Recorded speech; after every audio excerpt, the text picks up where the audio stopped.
What is good mga champion, and welcome back to another video. Alright, so another video na naman para mas mag-improve pa yung inyong skills pagdating sa pagka-trade. So today, I will share with you guys isa sa pinaka-importanteng aspect pagdating sa paghahanap ng opportunities.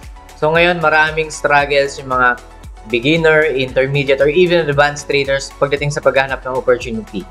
Tandaan nyo guys, sa market, there's always opportunity.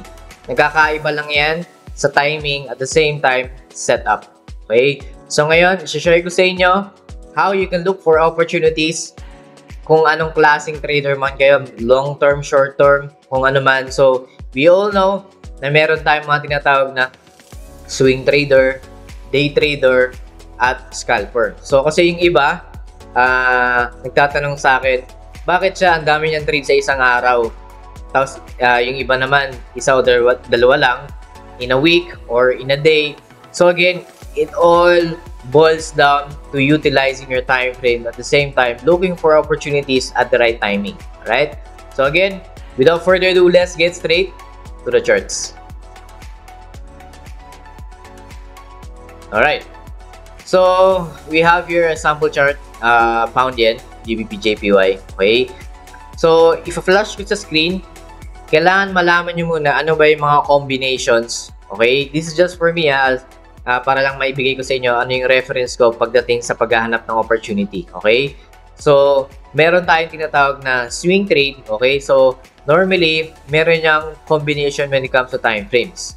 So, for example, sa swing trade, ginagamit ko is daily. For example, sa kaliwa, daily. And sa right side, yung aking execution time frame which is yung 1 hour. Okay? Pagdating naman sa pagde-day trade, okay? Meaning, within the day, kailangan matapos na yung trade mo or close na yung trade. So, I normally use yung 4 hours. Okay? At sa right side naman, yung aking execution time frame is 15 minutes. Okay? And there are traders naman na tinatawag natin as scalpers. So, okay? So, normally, at least, meron kang hourly time frame as key level, higher time frame mo, at ang execution time frame mo is nasa 5 minutes. Okay? So, again, isa sa common difficulty or iba common mistakes na ginagawa ng mga beginners is nagbababad sila sa execution time frame, lalo na pag nag-scalp, which hindi nila tinitingnan yung at least a higher time frame scale kung nasaan sila on a bigger picture. Kasi, tandaan nyo, even short-term trader kayo, you have to know yung kabuang picture. Okay? At least, a higher above time frame sa execution time frame nyo. Kasi, if magbababad lang kayo sa 5 minutes, okay, many things are happening, or even 1 minute, marami ng noise pagdating sa market. Okay? Nandyan yung there are times na yung currency pair napaka-volatile and there are factors, okay, news, okay, events na pwedeng mag-drive sa market na tumaas or bumaba that will impact your short-term trading. So, kaya as much as possible, alamin nyo muna yung higher, bigger picture ng market. Okay? So, normally, ang combination ko, as I've said, flash ko ulit sa screen, swing trade, daily, 1 hour execution. Okay? Day trading is 4 hours and 15 minutes execution. And then pag scalping, at least I have an hourly key level and then 5 minutes execution. I don't go down na sa 1 minute. Okay? Pag nag-scalp. Okay? So, dyan magmamatter. Kaya, I hope nasagot yung tanong nung ibang nagtatrabaho. Yung iba maraming trade, yung iba konti. So again, know your combinations when it comes to opportunities. Okay? So ngayon, check natin yung charts. Paano nga ba tayo makakahanap ng opportunity? On a swing trade perspective, then later on, I will go down sa day trade and then sa scalp. Okay? So swing trade muna tayo. Okay? Siyempre, daily. And then, ang combination yan is 1 hour. Right? Okay. So, of course, you have to know muna. Tingnan muna natin ano ba ang structure ng market. Okay, so alam nyo na yan. First things first, you have to know the structure. So, kita naman natin that the market coming from this series of downtrend. Daily to so which means this is a higher time frame. And the market goes up again. Okay, so low, high, lower low. Okay, and then nag-consolidate, maintaining this consolidation or low, lower high, and then nagkaroon ulit ng another high. So higher high. Bakit? Okay, so alam naman natin yung structure coming from a downtrend, dito, then may consolidation, and then ngayon nag-drive yung market pataas. So which means nasa taas tayo ngayon. Okay, yan yung current situation pagdating sa structure. Okay, so after that, since alam na natin basic market structure, diba, ng market, ngayon mamarkahan natin yung key levels. Okay, so ano yun? So nandyan na yung mamarkahan natin yung ating key level of support and resistances. So currently, yung market is sitting, of course, alam naman natin that technically, this is a resistance. Okay? Nasa resistance. Okay? So, resistance, dahil meron tayong reaction. So, more or less, significant level of resistance in the eyes of the retail traders. Okay? So, ano pa? Meron tayong support. Okay? May support tayo dyan. Normally, I just put zones, but for now, I just use just a horizontal line para lang mas ma-visualize nyo. But tandaan nyo, walang eksaktong support at resistance. It is a range. Okay? Kaya yung market nagpa-fluctuate at certain levels. Okay? Ano pa? Meron tayo dito ang dating resistance na nabasag at naging support ulit. Okay? Probably a future support. Okay? And then, of course, ngayon, we will now mark our key level of trend lines. Okay? So, significant pa rin naman to. Isin lang natin para medyo presentable. Okay? So, combine mo na lang yan. Right. So, if I would to look this market for opportunity, long term kasi swing tayo ngayon. Okay, swing perspective wala pa tayo sa short term. Okay, sige na nga, extend ko na. Right. If I want to look for opportunity, tandaan natin, market, low, high, lower low, lower high. So, ang tendency niyan, plus, nasa yung current market, nasa resistance. So, ibig sabihin, market potentially can have another lower high. Okay? So, sorry, explain ko lang ulit. This is a low, high, lower high, higher high, and potential lower high. Okay? Potential dahil hindi pa nangyayari. Okay? This is just a probability of happening and possibility. Okay? So, again, paano tayo hahanap ng opportunity at saan ang ating buying opportunity pagdating dyan? Okay? So, we will now mark our high probability trade zone when it comes to buy and sell. So, of course, sabi nga natin, if I want to buy, I would look for support, and at the same time, when it comes to TFUR system, basic, okay? There must be at least two confluence. So, saan yung dalawang confluence na yun? Okay? Yung dalawang confluence na yun is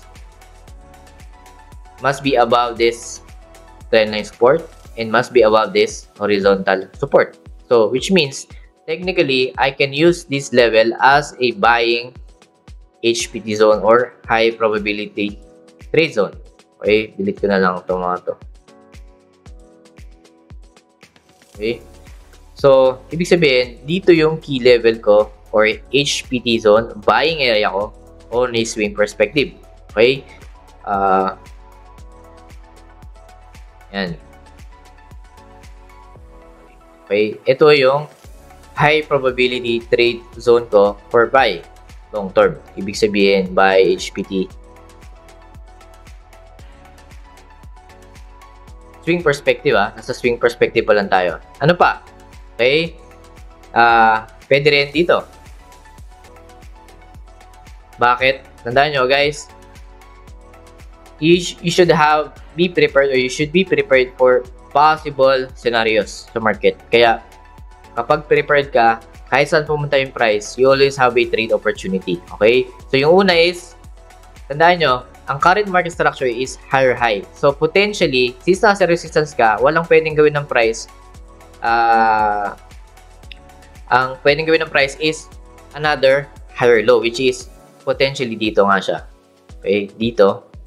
Bago yan ulit, tumaas. Okay? Yan yung unang scenario. Okay? On a higher time frame or a long-term perspective. Ano pa? Pwedeng mag-breakout yan dito sa resistance. Okay? Of course, ang opportunity natin is always buying low. Kaya doon tayo sa retracement bibili. Yung dating resistance will become future support. Yan yung pangalawang scenario for buy opportunity. Okay? And then, of course, deeper retracement, potentially. Of course, medyo ilalim na tayo dito. Okay? This is just a deeper retracement na pwedeng mangyari din. Okay? So, ngayon, saan ka ngayon mag-TTP kung swing ka? Okay? So, yung case 1, itong unang nasa gitna, ang i-TTP ko, of course, since mag-buy ako, ito. Kasi, tandaan nyo, resistance is still resistance. So, ibig sabihin, meron pa yung friction. So, possible na magkaroon ng interaction dyan, and it is safe to say na we're just trading from one level to another level. So, if buy ako dito, resistance ko or TP would be from this. So, ang trading range mo is itong yan. Yan ang trading range mo. Yang level na yan. Okay? Case 2, okay, mag-breakout. Okay? If mag-breakout, ang ating buy opportunities nandito, plus yung ating TP, of course, saan ka titingin? Sa kaliwa. Okay? Doon sa kabilang market structure. If wala kang makita or ano man, of course, dyan na papasok yung risk to reward ratio mo. At least 1:3. Okay? Risk to reward ratio and above. Okay? So, depende dun sa market structure na titignan mo sa kaliwa. Okay? Case 3 naman, of course, medyo matagal to dahil you have to wait for a bearish move bago ka makabili. But, still a possibility of a buying opportunity. Okay? So, of course, ang TP mo dyan, of course, next level lang naman. Okay? Yan. Kasi nasa parang consolidation box ka pagdating dyan. Okay? So, anything can happen sa market. You just have to be prepared. So, yung nagsasabi na walang opportunity, meron yan. You just don't know how to look for opportunity. So, again, yan yung ating buy opportunity natin sa swing perspective. Okay? Now, we will move on sa pang day trade. Okay? Delete ko lang to para hindi kayo ma-confuse. Okay? Sorry.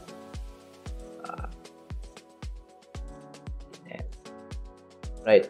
So again, we will retain itong daily key leveling, but now we'll move on sa mas slower time frame, which is 4 hours at 15 minutes combination. So pang day trade. Okay, punta tayo sa 4 hours and then 15 minutes. Okay. So ngayon, kita naman natin, di ba? So sabi nga natin sa swing perspective, potentially market will have a lower high move.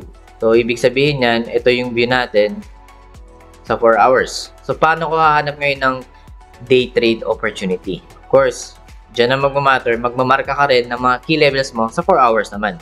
Meaning, nalilimitahan na yung range mo into 4 hours sa 4 hours. Okay? So, again, mark our, tandaan nyo, yung bold line na yan is our key level sa daily. So, sa 4 hours, okay, so pwede tayong gumawa ng trend line. Okay, ninipisan ko yung line para mas ma-differentiate yung daily sa 4 hours. Okay. So, again, ano pa mababasin nyo? Base sa structure, low, high, higher low, higher high. So, ngayon, ang market nandito. So, hindi pa natin masabi na yun na yung lower high niya. No one knows yet. Okay, tandaan nyo, you have to mark your key levels pa. So, ito, meron tayong high. Potentially, this can be a reaction. Okay? So, ngayon, ang tanong, paano ako hahanap ng opportunity? Okay? Pagdating sa day trade. So, which means, yung market ngayon, tandaan nyo, mas umikli na yung trading range. Pero mas mabilis na yung paghihintay nyo dahil day trade nga, di ba? So ngayon, ang opportunity natin for buy and sell, tingnan natin. So, confluence, if gusto kong bumili, I must be above, support. Okay? I must be above support, horizontal, and above trend line. Okay? Nasaan ba yung above support at trend line ko? So, plus, meron pa pala tayo dito ang minor support. Tingnan natin ito. Yan. Okay, tandaan nyo, meaning, ito palang area na to is potential buying area. Okay, tandaan nyo Bakit? Meron kang dating resistance na basag, potential support. So, meron ka rin support dito. So, which means, more or less, this area is high probability of buying. Plus, saan pa? Ito. Okay? Tama, ito nga. This buy HPT. Okay. But, tandaan nyo we must be above at least ng itong trend line. So, ibig sabihin, there is still an opportunity, okay, na pwede nyo tingnan pagdating sa area na to. Okay? So, which means, pwede rin to as what? Okay? Tandaan ito. Okay? Tandaan nyo, dating resistance, dating support, nabasag, consolidate, naipit.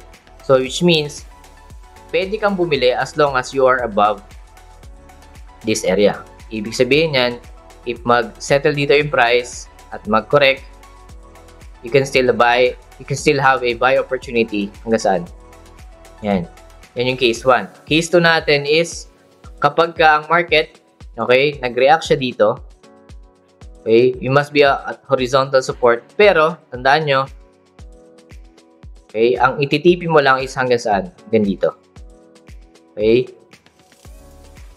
Alright? Okay? Ang tanong, bakit hindi pwede to? So, again, kung i-eliminate natin tong dating support na yan, ang trading range mo lang is naiipit lang within this range. So, umiikli lang yung range mo, but still, a tradable opportunity. Okay? So, again, it's all about looking for opportunities kahit sa ang time frame. Okay? So, ibig sabihin, nai-squeeze lang yung trading range mo pagdating sa pagbumaba ka ng time frame, pero mas bumibilis yung mga paghihintay. Okay? Rather than pag-swing, medyo matagal pag sa setup. Okay? Right? So, if bababa naman ako, example dito sa execution time frame dito sa 4 hours, okay? Let's say, meron kang area of opportunity, okay? Dito nga, sabi ko nga. Yan, dyan. Or dito sa level na to, dating resistance becomes possible support. So, paano ko ngayon mag-execute ng trade? Paano ko ngayon nahanap ng execution? Again, kung makikita nyo, i-utilize natin yung mga trend lines natin and yung support resistance. So, kita naman natin dito that we have this counter trend line resistance. So, if I want to buy, sabi ko nga, if I want to buy, laki ko lang. If I want to buy, I must be, extend ko lang to I must be above to confluence. Ibig sabihin yan, above support horizontal at above ng trend line. Okay, counter trend line. So, case 1 pagdating sa execution is, kung makita nyo tong yan, structure ng market, di ba? Squeeze, di ba? Ibig sabihin, gusto nyo kumuha, but hindi natin alam kung saang level. Okay? If I want to buy, mas maganda na kung mawala siya dito sa counter trend line at sumampa dito siya sa support. Okay? Bakit? HPT zone yan, as is HPT entry. Bakit? I am above support, I am above horizontal or counter trend line support, plus nabasa ko tong resistance counter trend line. So, ibig sabihin, ang HPT mo for entry is nandito. Which is, yun nga yung sinasabi ko kanina, dun pa lang sa 4 hours. Okay? Mas maganda pumunta yung price, okay, dito sa level na yan. Okay? And then, ATP mo lang dito. Yun lang yung day trade opportunity mo. Okay? Kapag naman dito sa pangalawa, okay, don't trade dito. Okay? Bakit ipit ka dyan? Magka-trade ka ng buy or execute ka ng buy. Okay? At least dito sa above horizontal support and above nitong counter trend line. So, ibig sabihin, etong area to ang iyong opportunity for buy. Hanap ka dyan ng mga confirmation candles. Then, ititp mo yan dito. Okay? So, next level lang. So, that's how you look for opportunity on a day trade perspective. So, delete lang natin ito ulit. Now, we move on sa ating scalp. Okay? Delete ko lang ito mga to.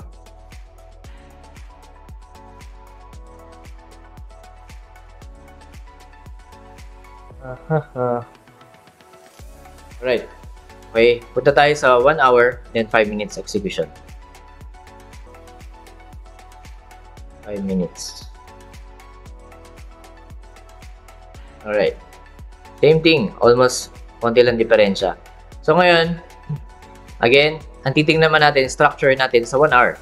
Okay? So, ibig sabihin, mas lumit yung range mo ng trading range. Okay? Dahil 1 hour to 1 hour level ka na. So, ngayon, tingnan natin yung structure. Okay? Coming from this, ibig sabihin yan, lumit na yung area of trade mo. Pero mas mabilis. Okay? So, meron kang low, high. Okay? Ano nangyari? Lower low. Unfortunately, hindi nagtuloy. Kaya nagkaroon ng new lower high, and then new low, lower high, and then nagsettle siya dito. Ibig sabihin, nagko-consolidate na siya sa area yan. So, ngayon, ibig sabihin yan, you are like in a consolidation. So, ibig sabihin, ng market, tandaan mo, nag-fail siya magkaroon ng higher high. Ibig sabihin yan, potentially, since nagkaroon ka ng bagong low, and then nagkaroon ng lower lower high, and then nagsesettle dito, consolidate. Yan, consolidate. Two-way scenarios, okay? Ang pwede mong gawin dyan is maghintay ka mag-break, magkaroon ng another lower low. Okay? And then, kung magte-trade ka ng selling, doon ka sa, saan? Sa lower high. Okay? Dahil, tandaan nyo, if you want to sell ka sa mas mataas na price. And then, ititp mo siya dito. So, that's the idea. If magkaroon yun ng breakout dito, okay, which means, okay, nabasag mo tong consolidation na yan, it might just be another, another lower high for potential move down. Otherwise, dito lang yan papatak. So, meaning sabihin, ang trading opportunity mo is nandito. So, para kang nasa gitna ngayon. So, you are now at a 50-50% probability. Pero, kung wala kang confirmation, then mas mahirap. Kaya nga tayo naghahanap ng opportunity through structure and key leveling. So, ngayon, paano ko hanap ng opportunity dito? So, nakita naman natin, market will probably wants to go down dahil nag-fail yung higher high. So, now we will mark our key level of support and resistances dito sa 1 hour perspective. Okay? Yan. Okay? Obvious. Support. Okay? Sana resistance. Okay? Meron tayong counter trend line. Resistance. Yan. And then, multiple reactions around this level. Yan. Zone naman yan eh. Okay? So, again, sabi ko nga, more likely, nag-consolidate siya sa area to. So, if you want to buy, Okay, if you want to buy, you must be above support at above ng counter trend line resistance na nabasag. So, ibig sabihin, ang buying opportunity mo is nandito. Scalp pa. Okay. Buy. Okay. Bakit dyan? Satisfying our rules. Pag nag-breakout siya dito, okay, I am now above horizontal support and counter trend resistance. So, merong confluence. So, of course, dito ka sa correction or retracement magbabay, TP mo dito. Okay? Kapag ka naman selling opportunity, okay,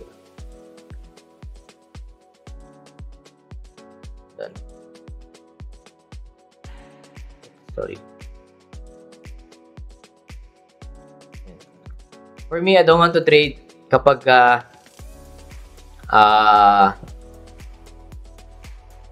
okay, medyo tight squeeze. Okay? Dito, possibility rin of buying since you are still above. Kumbaga, kapag ang market is nag-consolidate siya tuloy-tuloy, ibig sabihin nagkaroon ng consolidation pa dito. Yan, this is an area of buying. TP mo lang siya ulit doon. Or, tandaan nyo, may hindrance yan dahil may resistance ka dyan. So, it's still within the box. That is why, mas high probable na ang buying opportunity mo is dito nga. Okay? Kapag ka naman selling, okay, selling, of course, you have to break. You must be below ng resistance at counter trend line. Okay? So, ibig sabihin ang selling mo, if mabasag mo itong support, okay, dito. Ito ngayon ang HPT mo for selling.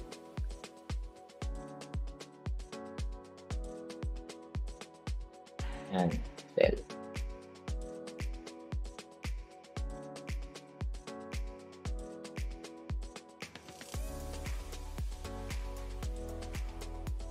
Okay. Yan ang HPT mo for selling. Ibig sabihin, kung nasa 5-minute time frame ka, dito ko ngayon nahanap ng mga candlestick patterns for a sell. Yan, dito. At ititipi mo yan. Sorry. At ititipi mo yan. Yan. Next. So, medyo mas malawak yung range kasi ang next structure na natin nga ay dito. Or, if you are more conservative, 1:3 lang. Okay na yan. Okay? So, again, this is just a simple lesson just to give you an idea how I look for opportunities in multiple time frames. Multiple time frames. Okay? So, ibig sabihin, hindi hadlang na daily, 4 hours, 1 hour. As long as alam mo kung ano yung hinahanap mo, ano yung gusto mong setup, at alam mo kung ano yung mga rules mo sa strategy, there are always opportunities sa market. Okay? Hindi pwedeng wala. There may be times na wala akong swing trade, pero may day trade. Merong scalp. May times na wala akong swing trade, walang day trade, pero may scalp. May times na walang scalp, pero may day trade at may swing. So, it's all about combinations at the same time, well-rounded ka pagdating sa paghanap opportunities. So, may opportunities, it's just that ang difficulties ng mga beginners, intermediate, is hindi nila alam paano hanapin or paano yung setup. Okay? That is why you must have a solid strategy. Okay? Tandaan nyo guys, itong tinuturo ko napaka-basic. Okay? These are just technical analysis for beginners. If you want more advanced pagdating sa mga smart money concepts, kung ano-ano man yan, fundamentals, okay, macro trading strategy, okay, you might want to check out yung VIP champion natin, okay, mentorship.